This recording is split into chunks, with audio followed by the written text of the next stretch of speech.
and try and understand how people perform well in pressure situations, or some characteristics versus characteristics of people who choke. And so that was what I studied in college. I basically created my own major in sports psychology. It wasn't a thing in the mid 90s.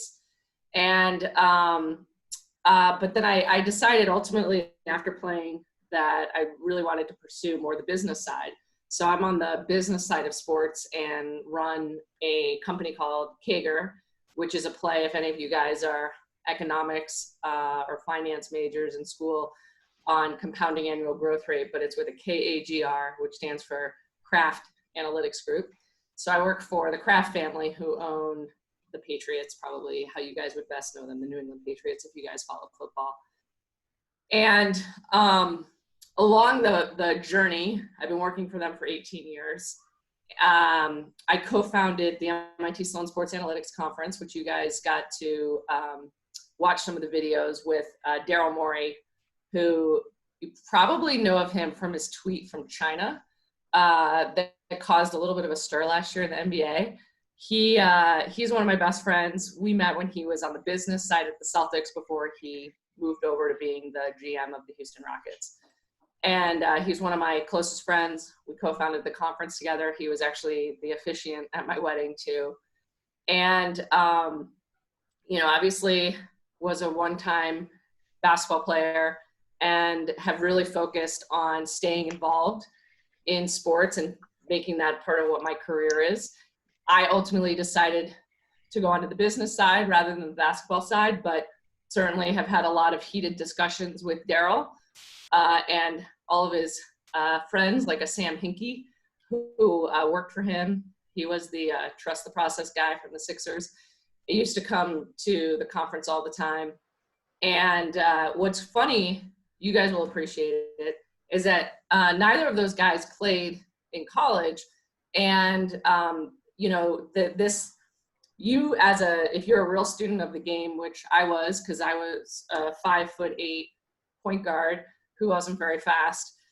So I had to know the game better than everyone else, they would statistically analyze things and I would talk about it more from the perspective of my playing experiences.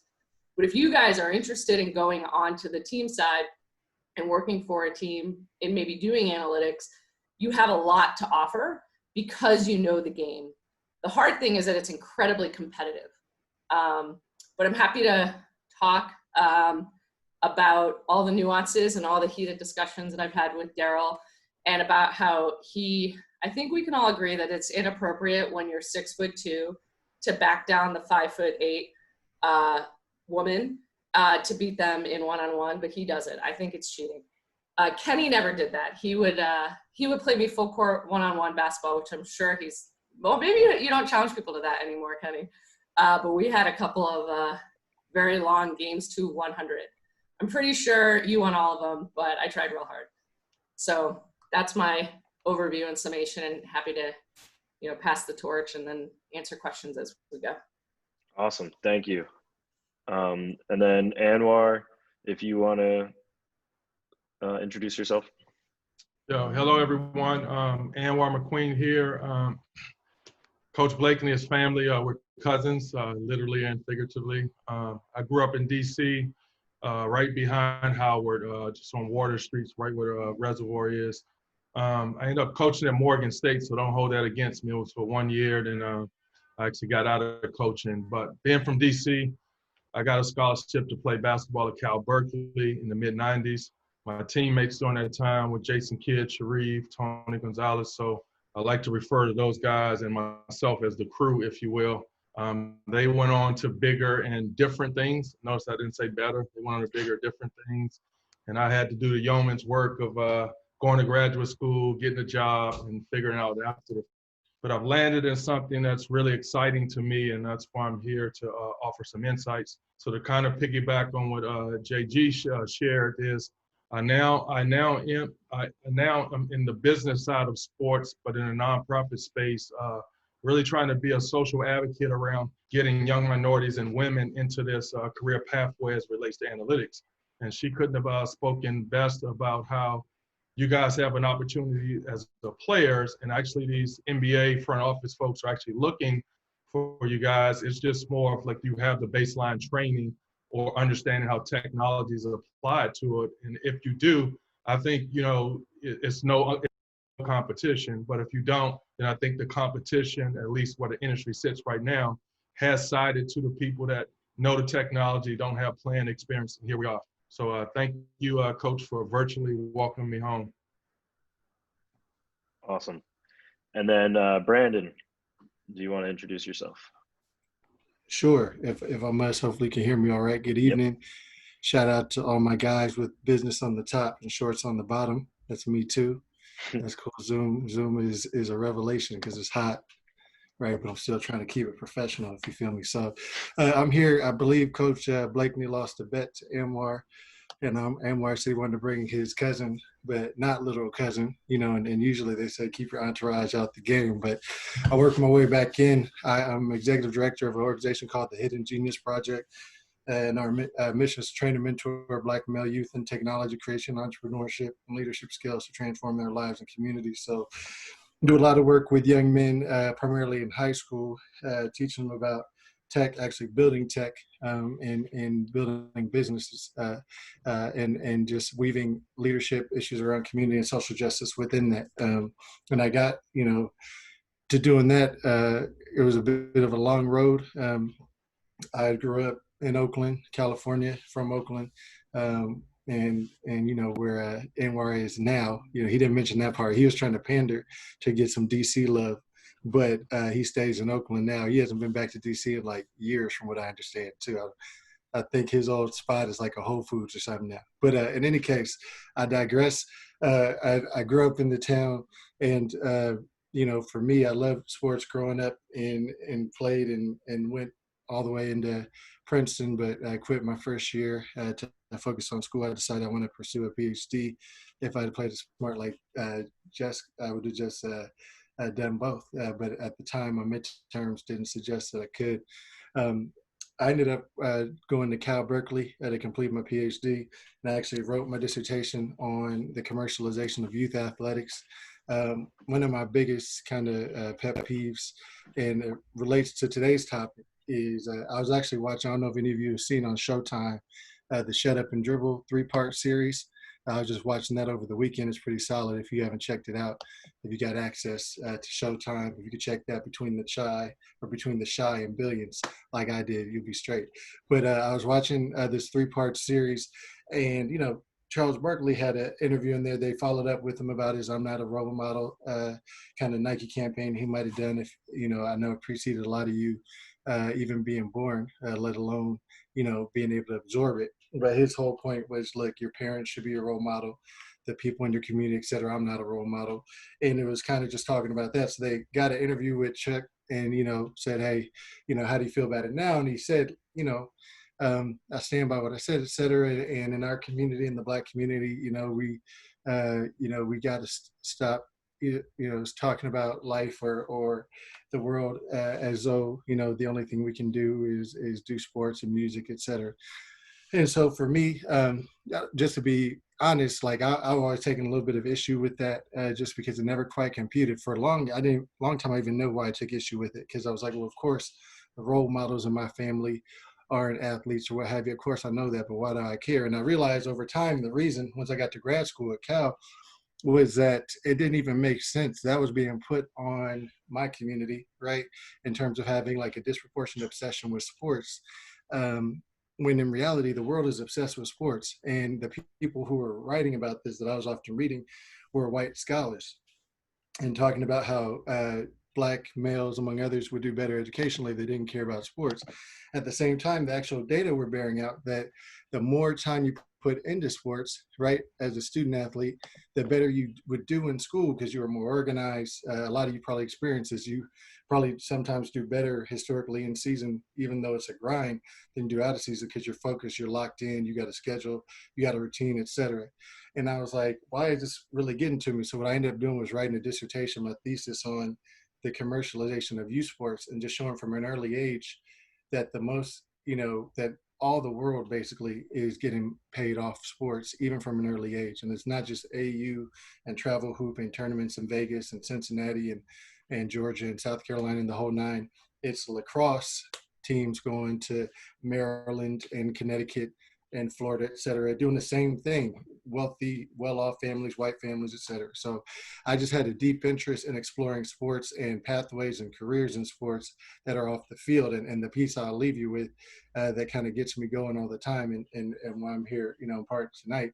We say communities are obsessed with sports, our community is, but then everybody making money off the sport outside of the folks on the court is not us. So somehow we're disproportionately obsessed with sports. But if you take, say, an NBA arena on a given night, back when you could go outside and you could fill one, right? If you take the top earning folks, if you take the folks off the court and you start running down the list of the top 300 earning folks in that arena, they're probably not going to be Black folks, right? Until you get down to, shoot, you know, the ushers and the folks doing the parking, et cetera. You're talking about assistant coaches, owners, general managers. You're talking about analysts, scouts. You're talking about media. You're talking about fantasy basketball professionals who are getting media credentials to be there. You're talking about folks running the second spectrum cameras upstairs, everything else. And so what that tells me is you don't have to stop loving sports to have a pathway or have a realistic career, and that you gentlemen, for example, are no more obsessed than anybody else. It's about the pathways and access to opportunity you get and the perspective you get around how to follow your passions and then turn that into something sustainable. And so hopefully we can talk more about that, but I appreciate you all allowing me to be here. Sorry, Coach Blakeney. Next time, you know, Q will bring somebody else cooler. So I appreciate you though. No, thank you. Thank you, all three of you, for the introductions. You all touched on kind of the first topic of conversation I wanted to get into. For all our guys, those three videos we watched, I immediately noticed that in all three videos, there was really only two African Americans, with Jay Adonde or Shane Battier. And then there might have been one other person, but majority of the panels were all white. So the question is, how do we get more diversity in the basketball analytics space? And I know you guys each kind of touched on it, but if you want to elaborate a little bit more with what you guys think. I mean, I can start, since they were the panels that we put together for the conference. And, you know, the issue is that we've actually been talking about it a lot the past couple of weeks. We sent out an email about the efforts that we're specifically trying to make and going to make, including offering scholarships to Black students to attend the conference, which we have not done previously. But I think on the panels, it's so fascinating, and I will like raise my hand and say that my focus has obviously been on getting women on the panels, and it has been less of a focus for me on bringing Black people onto the panels, and that was a mistake. That doesn't mean that there's a tremendous breadth of Black individuals who are doing the data analytics side of the business. And when we talked as a leadership team with the MIT Sloan students and Daryl 2 weeks ago, you know, his feedback was actually that he actively tries to find people who have an interest, Black people who have an interest in analytics and want to pursue it, and he struggles to find people. And I do think that there are real challenges with, you know, people looking and going to the same places to find talent. And I think I'll raise my hand and say, I'm actively trying to broaden our recruiting funnel at Kager. And I think in the same respect, trying to educate ourselves with respect to who are people that we should be looking at in the sports space. And I think, you know, Brandon, the work that you did on your PhD sounds amazing and fascinating. I'd love to learn more about it. But even when I applied to business school, a huge part of my focus and how I really started to understand business and a different side of business is that when I came back from playing basketball, I started a basketball camp in my hometown. And just the process of figuring out what kind of partnerships I needed to have, and just some of the basic skills in terms of running the camp, making sure that I had the contact information to get the doors unlocked. There were great skills that I learned. And when I applied to business school, I focused on what I thought learnings that people who are playing sports could develop on the business side, even while they're playing So, I mean, those are some thoughts there, but, you know, specifically to getting more Black folks on the panels, it's a very concentrated effort, but it you know, and we're aware of it more so now, obviously. But I think it takes people having an interest and wanting to go into that space and looking outside of just the typical path of trying to find people who, and I think another big challenge in sports is that there's, unfortunately, because it's a lot of private family-run businesses, there's quite a bit of nepotism. And so, you know, you have to network hard. And I would say from my perspective, like I had no relationship with the crafts. I had to network hard and, you know, learn as much as you can now. Oh, awesome. And real quick to touch on that, you mentioned specifically you focus on trying to find women for the panels. And it was funny because last night, Jordan, who's on this call, I'll have him elaborate a little bit more. He texted me and his comment was that every time Sue Bird said something, they kind of shut her down. So Jordan, if you want to just elaborate on that just for a second to get your understanding of that. Well, I was watching and I think they asked her something about Kobe Bryant and like what his impact was on like the women's basketball community. And she like talked about it for a little bit, but then she started talking about other things. And then as soon as the moderator or whatever was like given the opportunity to speak again, he was like, all right, let's touch back on like Kobe. Like we weren't talking about that. Like, let's talk about this. And there was like another question. I forgot what it was. But Sue had given her answer. And then the moderator was saying like, I don't think we meant this when we asked you that question. We wanted you to answer like this way. So I that was just like some couple things like I picked up watching it. Yeah. I mean, I think that's obviously, again, the experiences that I have had. And now think about that magnified where the people who are doing the hiring are not only, you know, men, but they're white men. And so I do think that there's a really unique, this is a very unique time. People are much more aware, and I hope that it continues, but it's going to take folks who have passion to go after it and make those outreaches. Some of you guys may have had your internships. If you had internships canceled, a lot of internships were canceled. If you can just get exposure to anything now in this time, whatever it could be, even just shadowing someone virtually for a week, it would be really valuable for you to do that outreach and just try to make some of those connections now. Hey, Jake, Anwar here. Wanted to at least speak to you know, the initial part of it when you mentioned about like having a platforms or you know, how do you get more representation at events like Sloan, et cetera.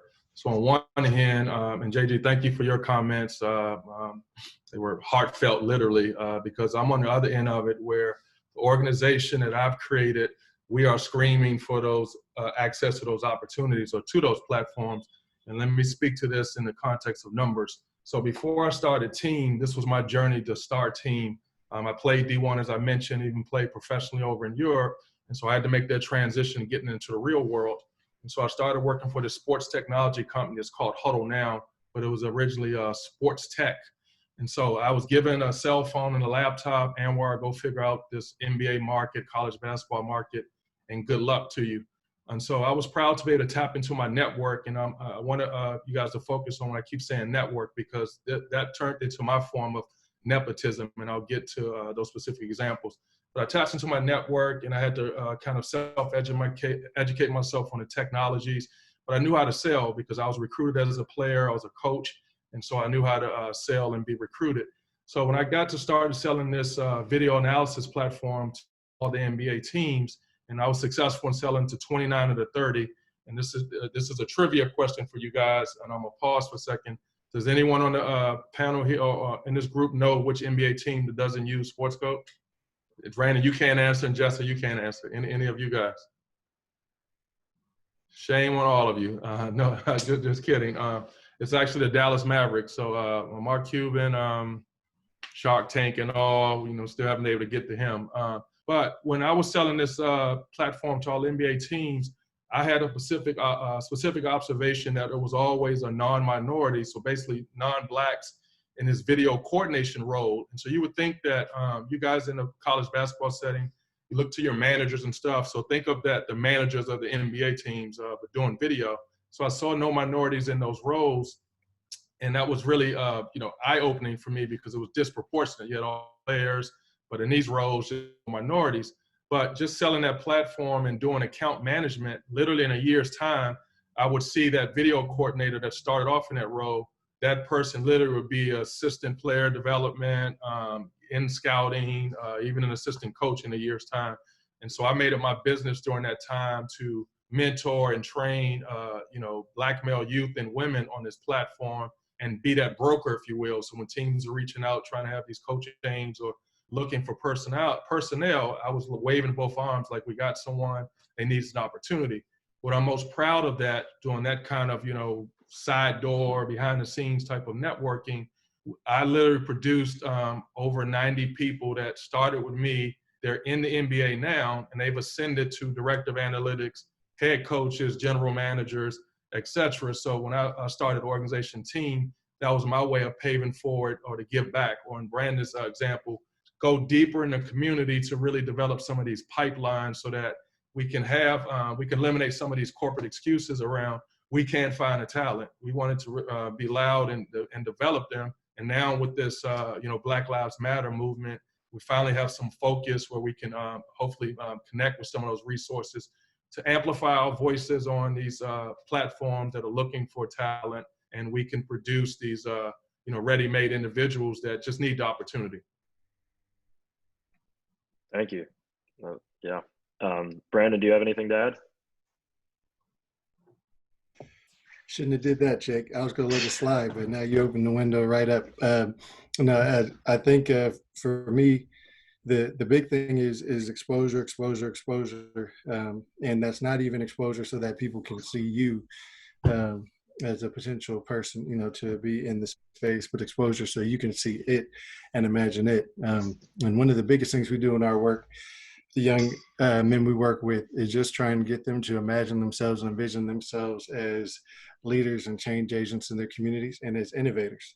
And so a lot of you have great ideas. It might be related to hoop, might be related to something else. Some of you may have, t-shirt businesses on the side, a little fashion thing you're working on. Some of you may be great cooks or doing other things. And in reality, that messaging is critical. And it's like, well, what does that have to do with analytics and what we're talking about right now? It's because you all are growing up in an era and among, kind of a peer network that's as innovative as one we've ever seen.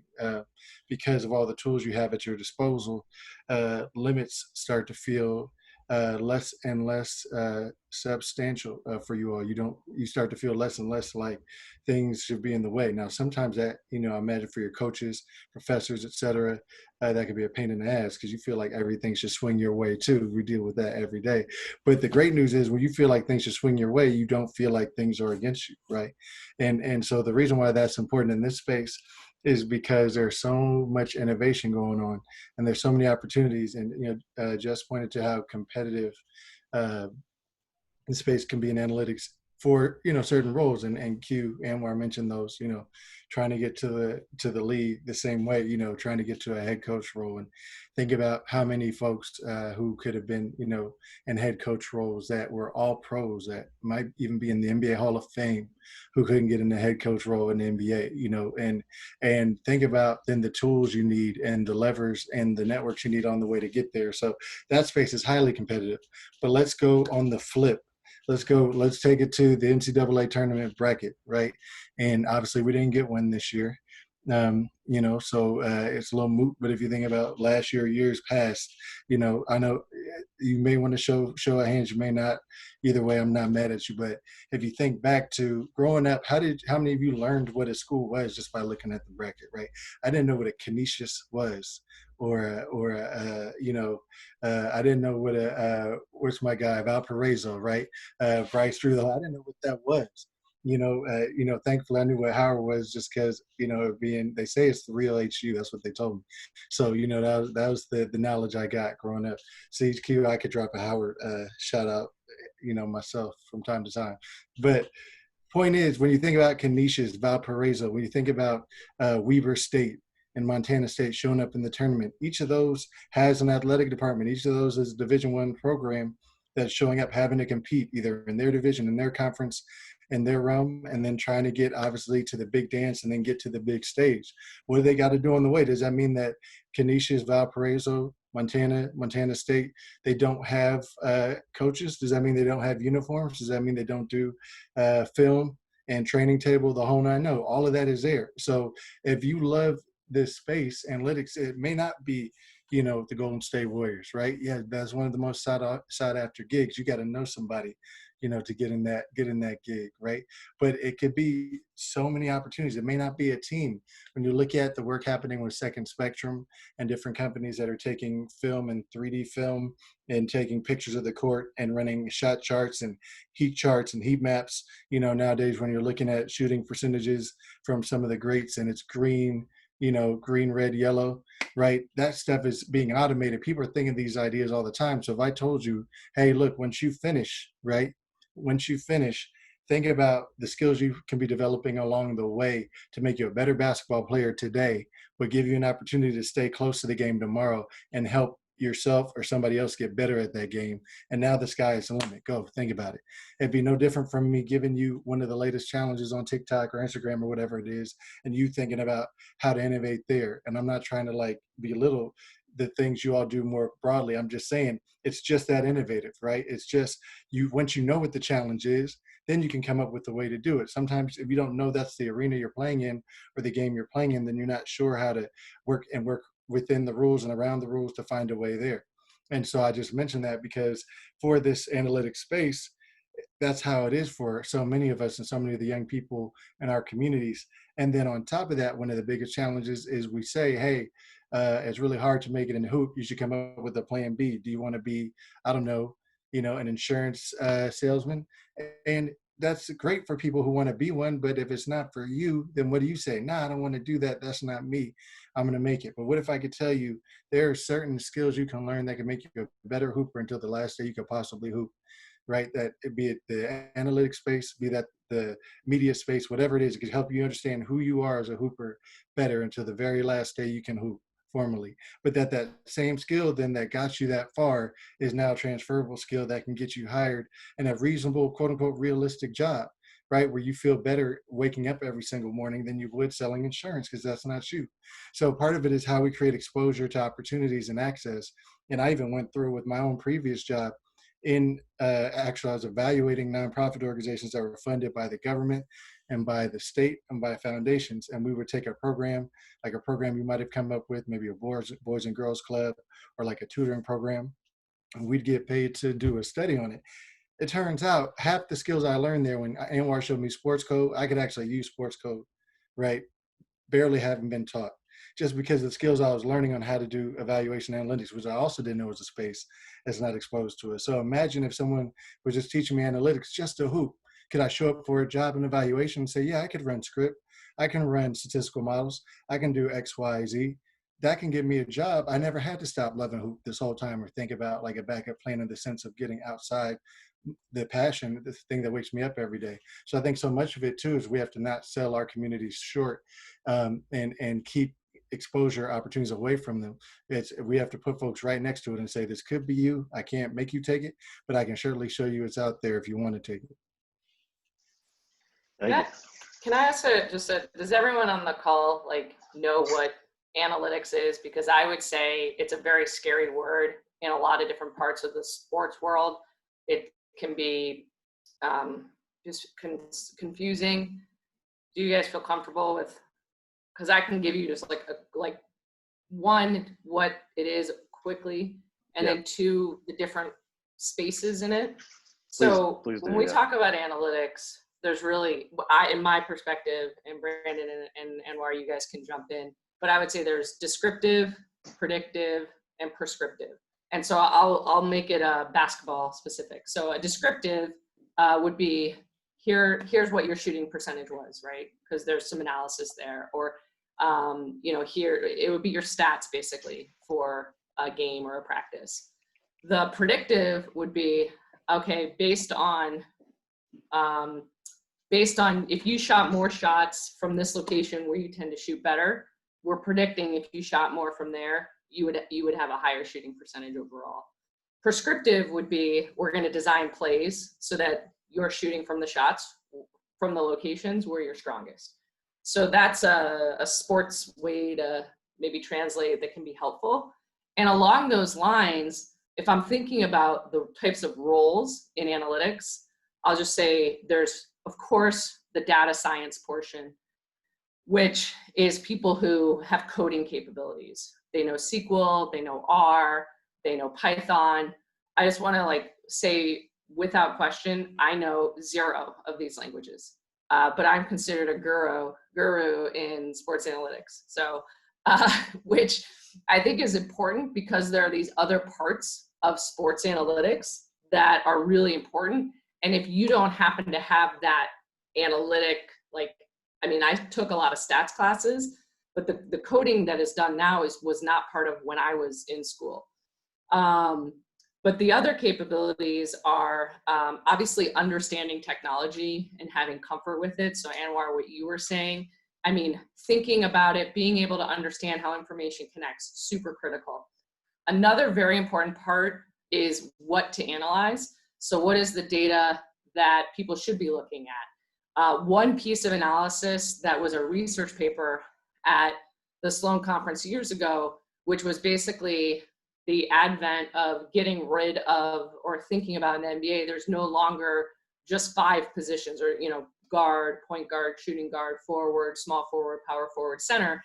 It was basically talking about all these other positions and then you don't necessarily define it. That was originally presented at the Sloan Conference. You guys as players knew that. You just didn't put words to it, right? And it wasn't analyzed in that way.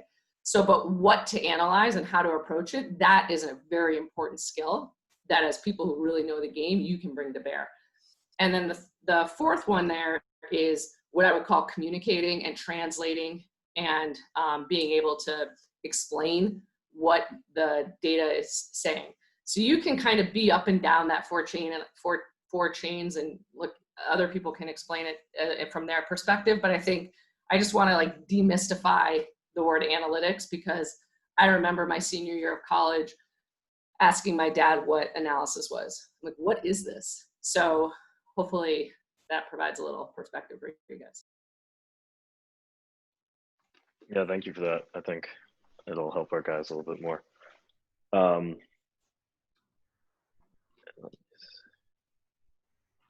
So Anwar here, to add to what Jessica was saying about this notion of demystifying what analytics is, I do think that you have to consider perspectives, right? So she gave a perspective, in my opinion, from the industry standard. You have to know these, coding language, SQL and R. But back to the exposure piece, if you have never heard of what those are, and that's the first prerequisite, human nature is going to tell you you're not looking for that, right? You don't want any parts of it. And so we spend a lot of time, with our organizations really demystifying that.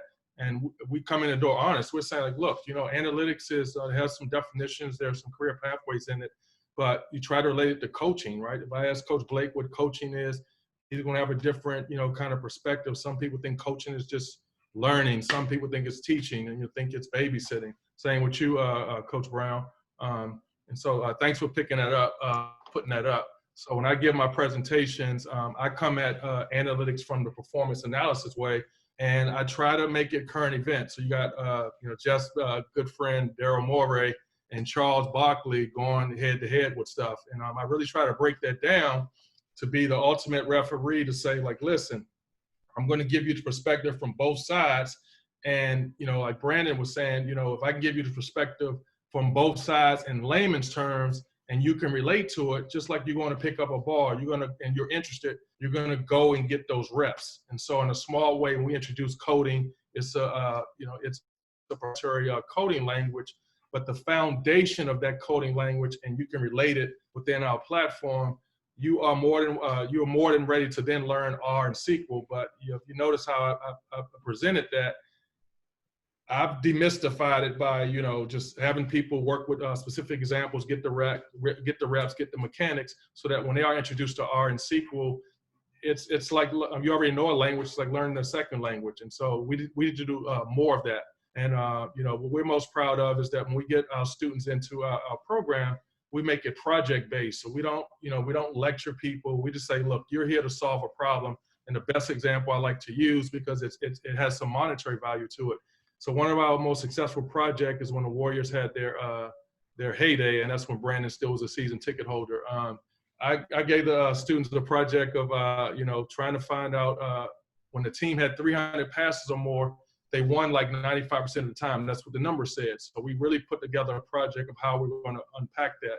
And it was as simple as watching each possession, tagging each passes, and then having a numerical count at some point in the game of how many passes. When people couldn't, like say after 5 possessions, identify how many total passes, that was a nice way to introduce how coding could help you translate that. So you're still manually doing the job. You write code in the background to give you that information. But where this is most impactful is that I was tying that pressure experience to a relatable experience that if you had those skills, you can do that job, and then put money onto it. You have video coordinators that during their heyday, they're making $100,000 a year doing this video job. The team wins 3 out of 5 championships. They're getting a bonus of $250 on top of their $100,000. So just by breaking down video, they're millionaires, right? Just by, you know, hard work, having a skill, but having an opportunity to do the job. So, you know, we just need more support and opportunities to introduce, you know, this type of technology or, you know, curriculum to you guys, like Brandon said, while you're, you know, in this mode of trying to be the best competitive basketball player. But if you're exposed to some of this other stuff, I think that transition will be a lot more seamless for all of you guys. And can you touch real quick on your new partnership with the Dodgers? Yes. So with the Dodgers, super excited to you know, share that with you with everyone here. You know, I sent them a video asset of some 10 and 12-year-olds breaking down baseball on our platform or during our course, and they got excited about it because they saw the reach we had, like with the youth, if I could say so.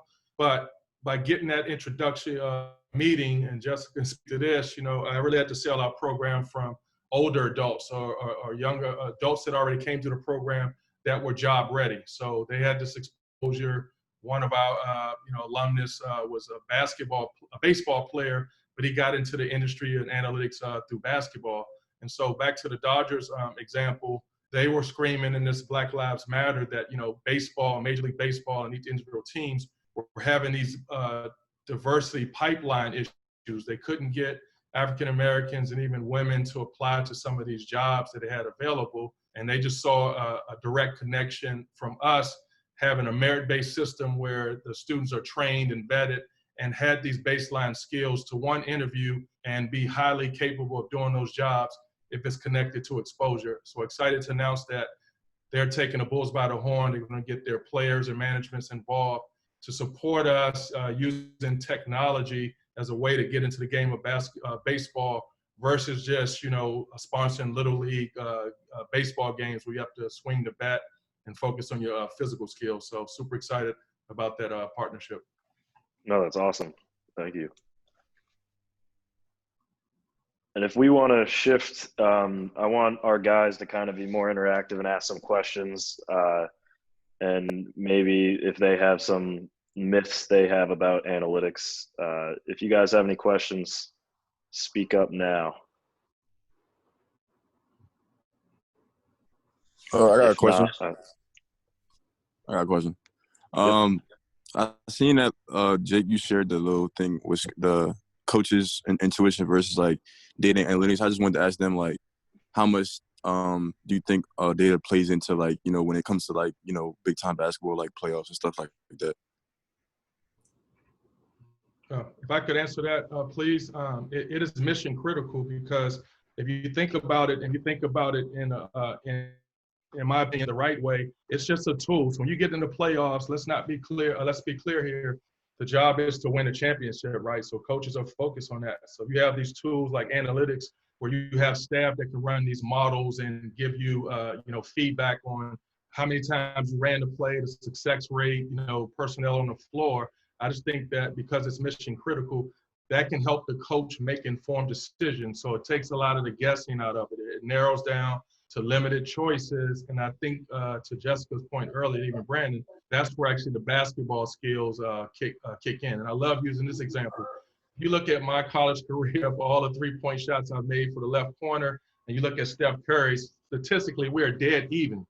That said, if you have a mad scientist trying to decide who should take that shot, they may choose me, and that is dead wrong in the basketball sense. So if you're a basketball person and you know those stats are equal, but you know who's going to deliver from the left corner shooting the three, that's a small example of how your basketball experience and knowledge can be married with the analytics to make the right decision in those cases. And it literally is that small as an example to give people insights in that industry.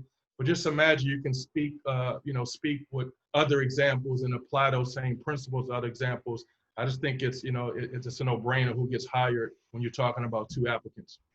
I can't believe Anwar shamelessly found a way to drop that comparison of stat. That's crazy. I'm at a loss. If I could, real quick, just to channel Jessica and the points you made around demystifying analytics. Same with data, Dev. I think if you think about the NBA, for example, and so the most important thing in all this is that data is just information, right? Analytics, I think Jessica explained beautifully, and that incorporates data, but data comes in so many different forms, quantitative, qualitative, right? Kind of observed, and kind of hybrid meta-analysis, so on and so forth. And so just an example for me is when you're doing the analytical work, right, it's about the questions you ask and the things you're trying to solve for. So much of it's still driven. People get paid a lot of money to do it, oftentimes oversell it as overly objective, because if I do that, then I'm trying to sell it to you as science, which there's science in it, but it's still very subjective. So coaches, players, front office folks, scouts are looking and factoring in so many things. So Dev, if I told you we've got a stretch coming up in the NBA, we got road games. We're going to Miami. 2 nights later, we're going to Atlanta. 2 nights later, we're going to Houston. And then we're going to come back to New York. Now, let's see. I'm just curious, Deb. If I told you we're playing, now I said Miami, Atlanta, Houston, then New York. So that's we'll call it the Heat, the Hawks, the Rockets, and we'll call it the Nets, right? What, as a coach and a basketball operations unit and a team in the front office, what do we need to be thinking about right now about this upcoming road trip? What is that? Did that trigger anything for you? Yeah, it definitely did. Because those are like big cities where it's like a lot of partying, a lot of clubs. Come on, Dad. Dad. So if I'm not, that's right. Go ahead. So like fatigue and stuff like that has to play a role because guys want to go out and stuff like that. And you got to know that. Right. If you're not getting out, if you don't know what Miami, Atlanta, Houston, roadie looks like, maybe 3 nights and 5, 3 games and 5 nights type situation. If you don't know that, if you don't have that data or that perspective to bring, you're going to miss them. So Q said you could be stuck sitting down with the coach saying, Coach, I've been looking at these corner 3 numbers, right? And I think, I'm saying the key to this road trip is going to, be, can we get Anwar shooting from that corner 3 spot? And the coach might say, well, don't you think we need to set a curfew and possibly do some team building events, at 9:00, make sure cats, no, coach, I think it's going to, the numbers bear out. We didn't ask all the right questions. And the reality is there's an infinite number of questions to ask. And what you're trying to do in this space, in this analytic space, be it prescriptive, descriptive, so on and so forth, is to keep asking questions to try and reduce the amount of variance. The amount of difference between the outcome and the result that can be explained by things you want to factor in, like, okay, these happen to be spots where you can party all night, et cetera, right? So right. So then people started running those models and figuring out, yeah, Miami roadie is tough. And if you do Miami, Atlanta, forget about it. You may just chalk up at least 1 loss on the schedule and just figure out where you're going to get the next one. Don't try and fly in to, Utah and Denver, on the second half of a back-to-back with the altitude. You don't have to worry about the parties. but you're flying in at 2 a.m. and you can barely breathe. Like, these are the questions people learn to start asking beyond what's happening on the court to try and make adjustments. And what does that do? It creates a new market and new opportunity as well, Dev, for not just then new strategy, but what do you need? So now Coach McQueen's on the phone saying, I need somebody with oxygen. I need somebody who can run treatments, therapeutic treatments, right? Because we're flying into Utah and Denver, in a second. What can we do? I need more trainers to come with me, or I need cats, I need somebody with something for these guys. We're going to the strip club capital of the world. So like, what else can we do to occupy our time? Like, now that's a business. Now you're in the sports business in a space you might feel good about or understand really well. And this is what keeps happening, that this industry and sports keeps snowballing on itself. You need more stuff to keep competing, to keep taking all the information you're getting and making meaning of it. And that creates more opportunity for you to get involved. I appreciate that. That was real clear for me. I got a question sort of to piggyback, I guess, with the playoff basketball and stuff. Like, with analytics, how much can you, like, factor in and track when it comes to, like, big-time players just becoming clutch and just performing differently when it really matters? Yes. So Nathan, is it Nathan? Well, Nate, I think that was you. Nate's fine, yeah. Yeah, great question. And back to JJ and Brandon's point, and that's second nature for me. So let's pick the player like KD. I just think a lot of it is just not to be disrespectful anyone. It's like a common sense approach to it. You identify who the player is. You ask those questions. You ask the question, what are you trying to solve? You could literally take the last 2 minutes of all of, like, say, KD's. I'm just using him as an example. All of his performances in the last 2 minutes of game, and you literally just break down how many mades and misses he has, and you compare those numbers, and I think you can back that up with numbers, his performance, right? But the indicator would be those last 2 minutes, because I think it's safe to say that those are pressure situations. So that's a lot. It's a different type of execution in the last 2 minutes, whether it's a close game or you're behind, versus the middle of the game or the beginning of the game. Does that make sense? Yeah, sure. Yeah, so like you said, if you're in the industry, and you have these skills or situational awareness, it's easy to, come up with those type of, projects. And then where you're a value add being a part of that staff, that's what you're presenting to the coach to consider. Like, hey, I know we're, saying, we're looking for certain things, but this is where the numbers can support some of these factors we are trying to consider. And one other point I want to make back to the passing example.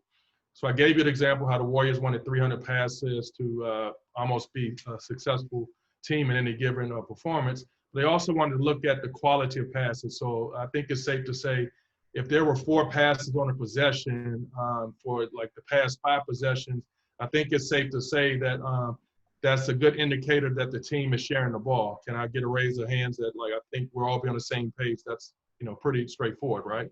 But this is where an example where analytics can be a little misleading. If we take back to when Brandon was a season ticket holder in the Warriors, let's give that same scenario. They start the game, and for the first the game is for the first 5 possessions, the score is 15-0 the Warriors, and they have not one pass that's been executed out there.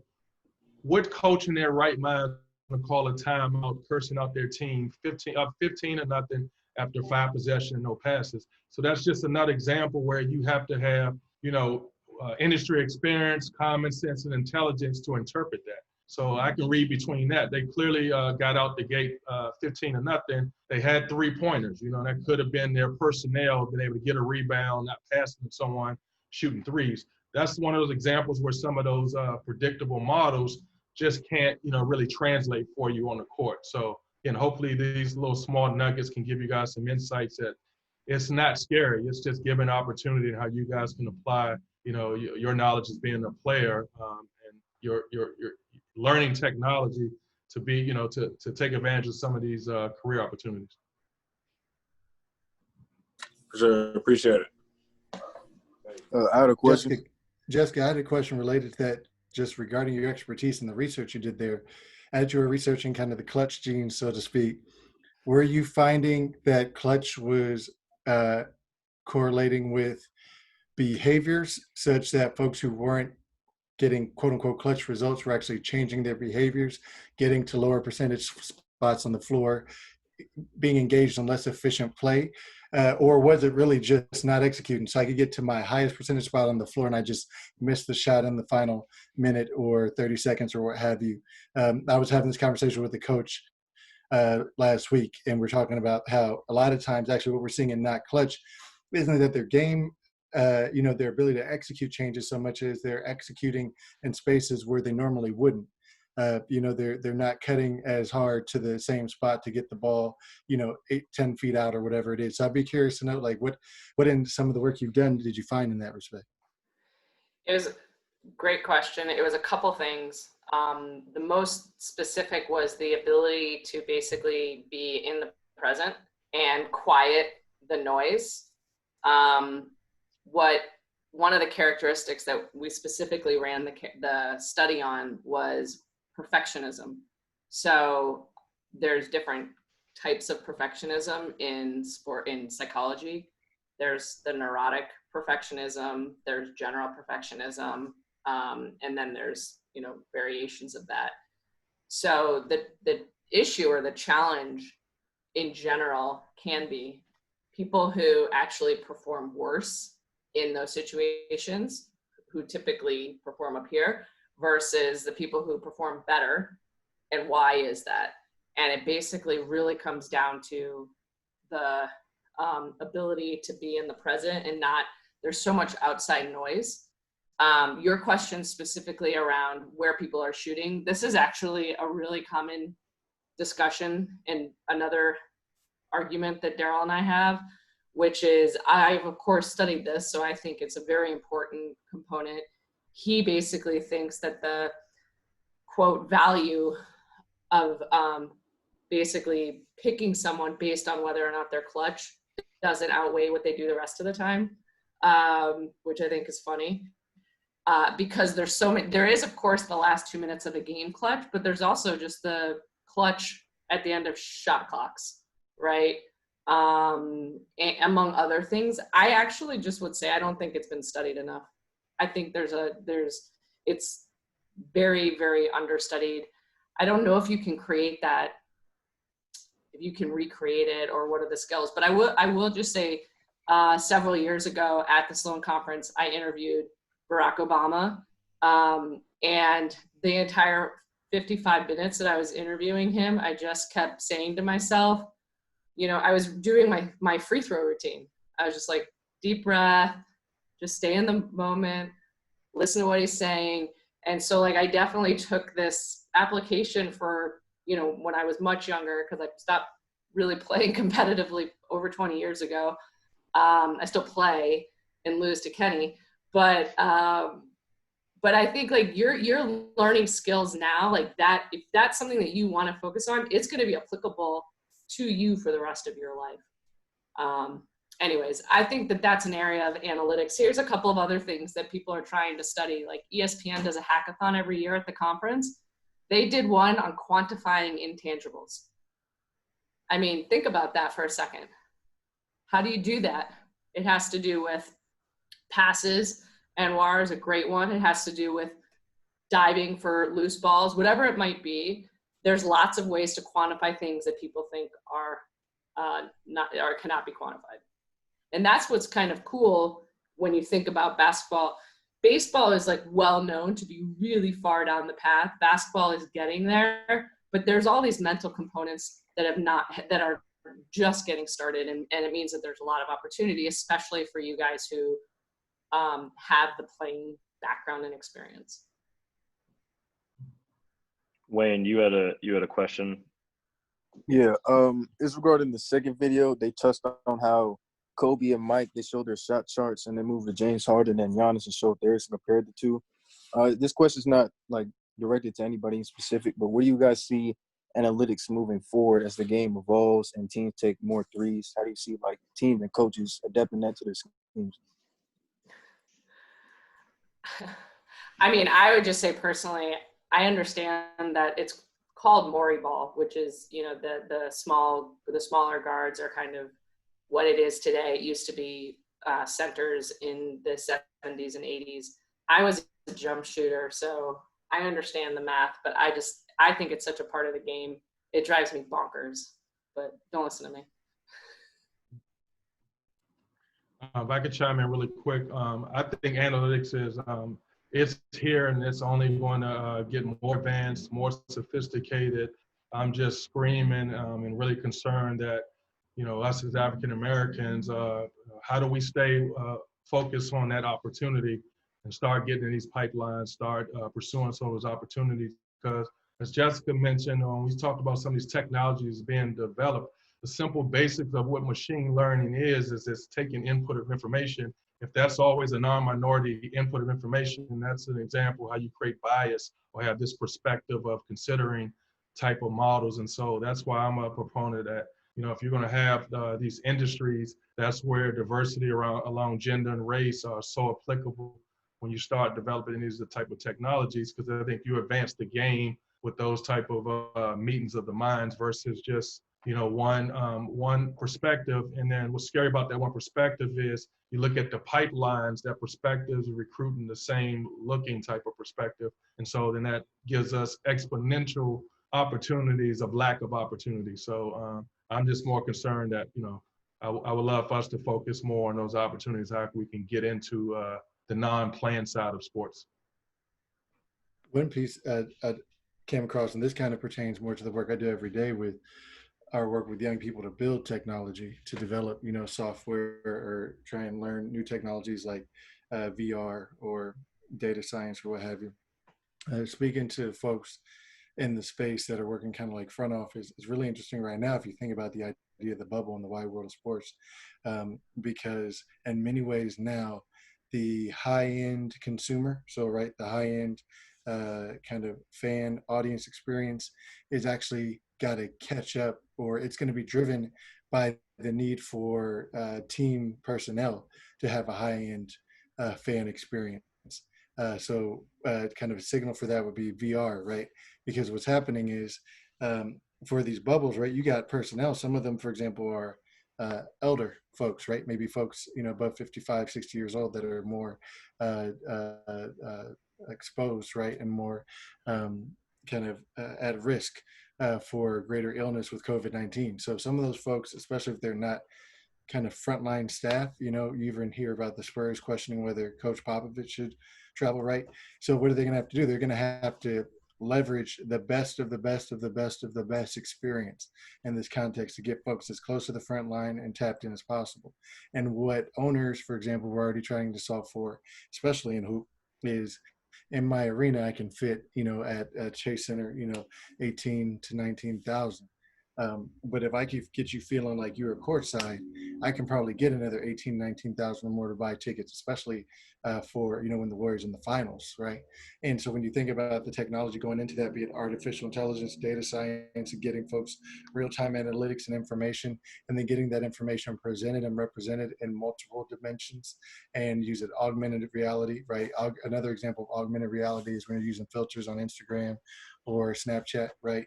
And something's popping up on the screen, but you're still looking at yourself, but something's on top of that. That's what a lot was going in on the consumer side, a lot of the work going in on the consumer side coming into this March. But you can imagine how accelerated that's going to be as experience comes together, because it's not just the fan now, it's going to be fan and personnel, because as a lot of folks owning teams are not going to go to that bubble down in Orlando, right? They're going to stay at the house where it's safe, but they're going to want to be right up on the action.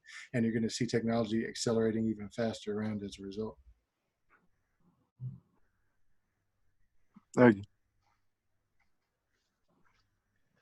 And then I guess going off of this conversation, Jess, in the video, I'm not sure, it might have been the last one, talking about how analytics, you guys are saying, is kind of in the middle of the path and it still has a while to go for basketball, but already you're seeing a lot of people kind of complaining about the product and saying it's gone too far with, the Rockets example of isolation ball and small ball. Do you guys think it's gone too far? Do you think it'll diversify as, we get even more analytics, teams will play different styles? What are your thoughts on those things? I guess I would just say that what do they say? If you mimic is the sincerest form of flattery. And so I think right now the Rockets is a version of what the Warriors have done. And, I think it's going to evolve. If the Lakers come out and win this year, that will probably evolve in some form or fashion. So I think it's honestly very dependent on the players and the players' style and what the players gravitate towards.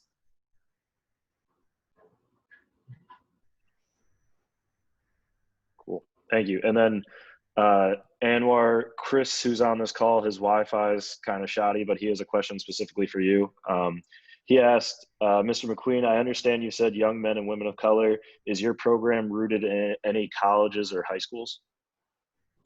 So no, right now, which I'm proud to share, is that because of the COVID-19 stay-in-place measure, we actually have virtual programming. So now we can reach more audiences, more students. But prior to that, we only offered this program out of Oakland, where students came to us and spent about 12 weeks with us in person. But now we're online. And in the answer to the question of whether we're in a college program, our program is accessible to college students like yourselves, but we have young men and women coming through our program that are now in college managers at universities throughout the country. So the fact that we're online right now, and we're excited that we can reach college students and even graduate students as well.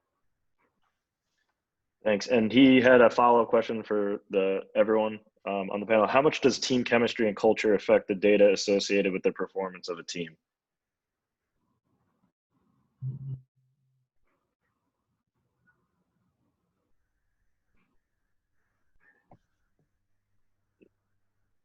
Brandon? I know I'm looking at Steph McQueen over here, the expert is, see if Jessica has any data to back him up. I was just curious. Q, it sounds like you were a glue guy, apparently pulling the I'm nice in the corner card. So yeah, how much does chemistry affect the outcome, Q? Yeah, so honestly, chemistry does matter. We want to go down to Steph McQueen example. When I was at college, I definitely was the glue guy, and chemistry-wise, that was our head coach, Todd Bozeman, our lead point guard, Jason Kidd. So Jason Kidd was the point guard, and I always told people I was the combo guard, meaning I just wasn't good at being a point or shooting guard. So that was my way of saying I was a combo guard. But in terms of making that chemistry work, Jason couldn't expend all his energy always playing defense, so I had to raise my hand to guard Damon Stoudemire when I was a freshman. He had the green light, I had the red light. So you're gonna imagine the pressure I was under just to be competitive. But chemistry does matter, and so the design of that team was we wanted to play fast, and in order to play fast, you wanted to score, but you also had to have the personnel out there to stop people. So that's no different in the recruiting sense of like what you want your team to be looking at. I mean, look like when you bring them onto the college campuses, but I think numbers do help, teams in college or on the professional levels get some good insights as to who could be that personnel without even seeing who the personnel is, if that makes sense. So they're looking at just raw numbers, and that could, in my opinion, help assess recruiting opportunities that you more so would traditionally overlook if you just want to look at the eyeball test. I think it was just a fantastic construction of a question. That's a tremendous research question, number one. And you heard Jessica mention the ESPN hackathon about quantifying intangibles. And that's why it's so important to have representation, be it from your background and, where you grew up, your race, ethnicity, gender, socioeconomic status, or just the fact that you play hoop at a high level all the time. You ask questions about different things. The one thing, right, that I don't hear a ton of people answering extremely well is with the quote unquote analytics movement, especially in basketball and especially in the NBA, as we start fast tracking people, right, who understand the analytics space, who can do break down film and run advanced statistics and bring different data to bear. The one thing I don't hear as much about as it pertains to that space is still the teaching aspect, right? So what we've done is we've created a commodity around having those skills, which is So important, without question. And the untold or unspoken theory of change or theory of action is that I'm going to be in this. Sometimes they literally put you in a room, right? Like, we meet some of these cats, and during the game, they actually do have to go in a dark room off to the side and run the data and what have you in real time. But I'm going to do that. Then I'm going to give it to the coach who's the teacher, et cetera. And he's going to kind of get it, and then it's going to do other things. And so what's interesting there is, what if people who understood what to look for and how to teach, right? What if they understood that data from the jump and they could dig into that, right? And then project and convey that data. And so one of the really interesting things about this is when you look at the space and who's occupying it, who's not, right? There's this interesting conversation about how to convey themes and how to convey quote unquote intangibles, but still convey hard data and marry that together. So what I heard in that question was, I can talk to you about different aspects. And Jake, was it Chris who asked the question? Is that right? Yeah. I could talk about, thank you. I could talk about different aspects of the game, but how the team comes together is going to matter. And as I convey that now to a group of 15 young men, I've got to keep in mind that their understanding of the team dynamic is going to impact how they process the information I'm telling you. If I'm telling you that the data are suggesting that Anwar should take this corner three and look off Steph, that's going to create chemistry issues as well, correct? That's good. There's a dynamic around how I'm going to have to convey this and deliver that message, because I'm going to have to get Chris to understand, Chris, yes, Steph is right there, but we're going with Anwar because this is his spot. Or I'm going to have to take ownership over being more responsive and being willing to make an adjustment, and understanding that even though I have the data and the information, in the context of chemistry and what we got to get done, I've got to build towards something. That's part of teaching, right? Like, in our program, we're teaching folks how to build software, among other things. We're teaching folks how to build a business, but I can't give you the last step on day one, right? And I can't never speak about the first step 100 days in. I'm always building you up. I'm always helping, and I'm always reading the room and understanding, okay, it was a long day today. It's 4:00. You guys haven't eaten yet. Blood sugar is low. Like, I got to make an adjustment. That's a huge part of what it is to coach the game, huge part of what it is to manage teams, to be a boss, a leader, an executive, etc. And so if you have folks who are admired in that space all the time, it's critical then folks like you, Chris, who understood to answer that question, also understand how to take that information and use it and convey it. Because in reality, the dirty secret is there's probably a lot of people doing the space getting compensated fairly well who couldn't teach it to save their lives, right? And so they're having to find ways to convey it in other ways to get the folks who can teach it to do it.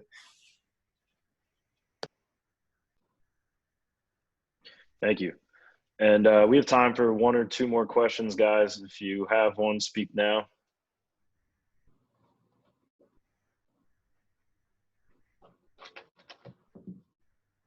And if not, if all three of you can kind of, with our speaker series, we've had guys kind of just drop some gems and some little things that our guys can pick up to, implement tomorrow to kind of help them start thinking about basketball analytics or entrepreneurship, whatever the topic might be. Are there any Twitter, Instagram accounts you think they should follow, books they should read, things like that?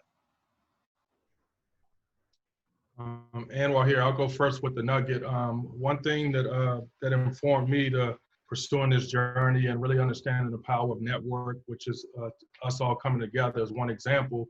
The network that we're all tied to is Coach Blakeney's. And so the book I would recommend for everyone to read is it's called The Power of Who. It's a short read, but super impactful to have you understand your network today, but how it evolved, but how you can make it a resource. I think that's an outstanding read, and that would be my nugget I would leave here. Thank you. I'm happy to go.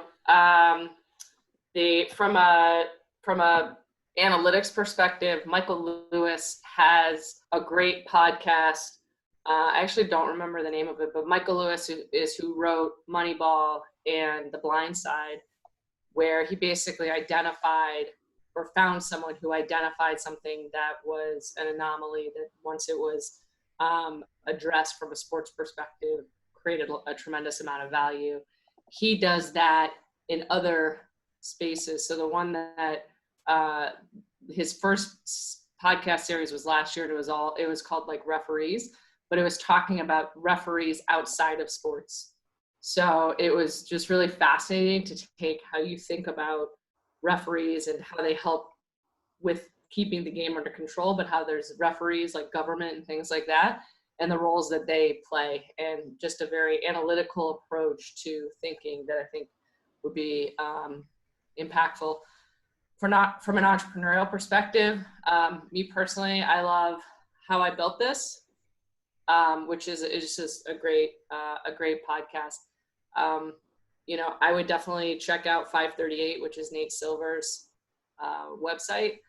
And it talks about politics and sports, and it has really great articles. So those would be what I would say. A nugget, I think people are consistent.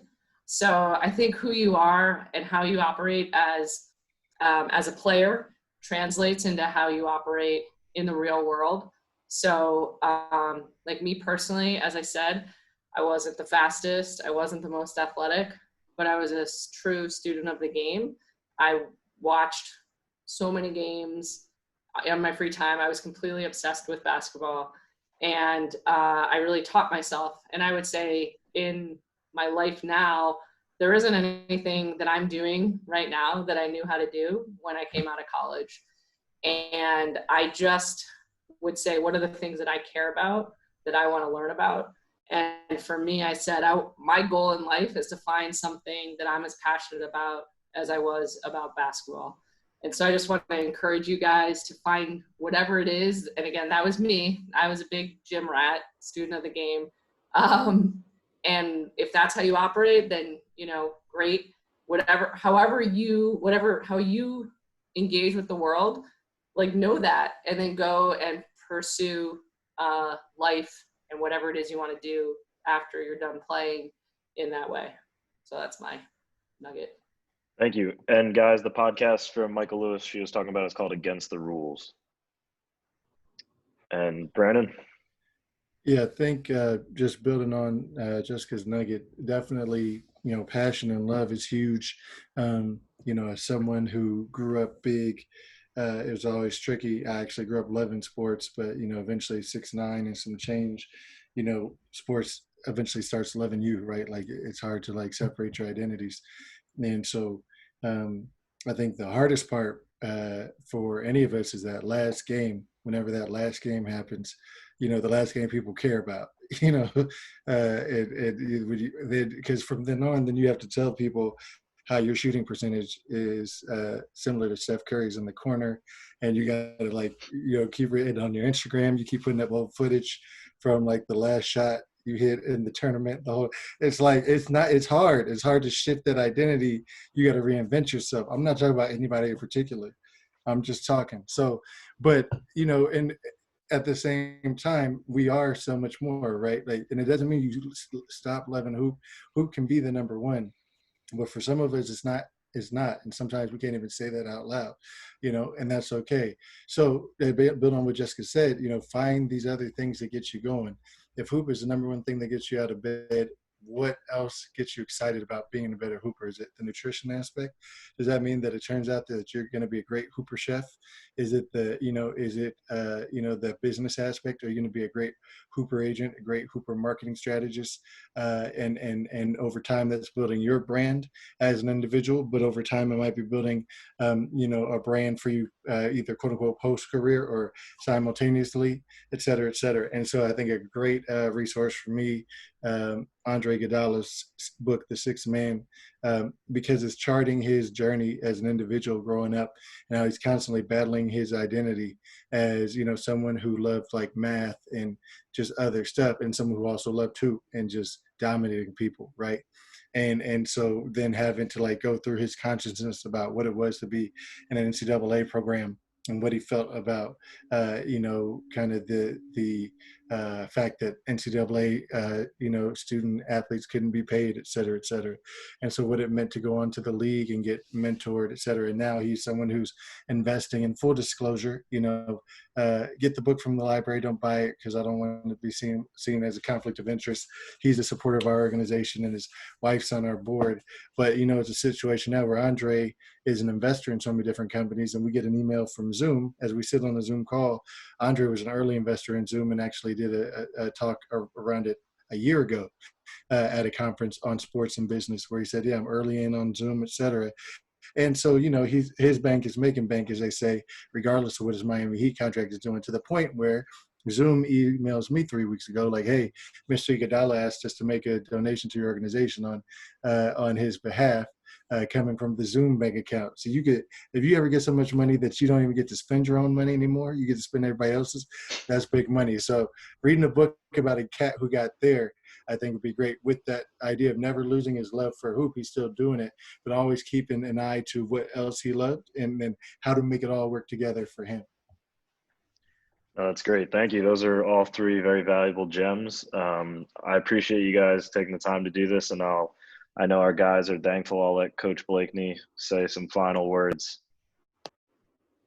I don't know if I can say anything that's halfway intelligent after hearing this conversation.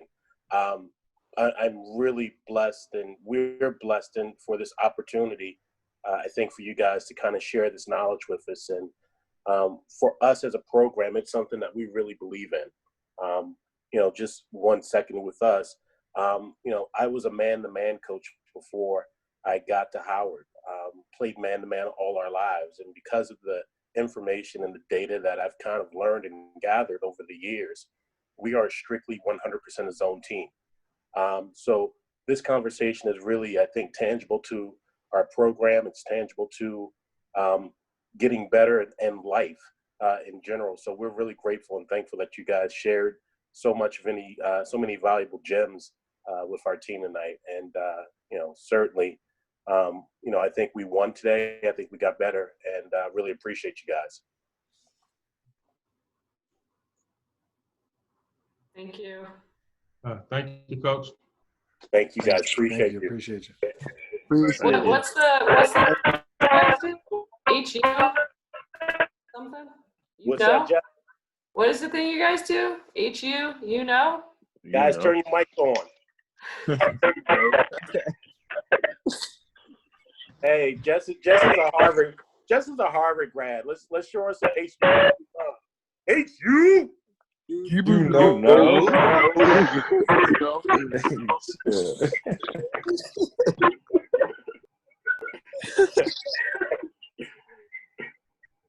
Thanks, Take care, guys. guys. Thank you. Thank you. Have a good one. Thank you.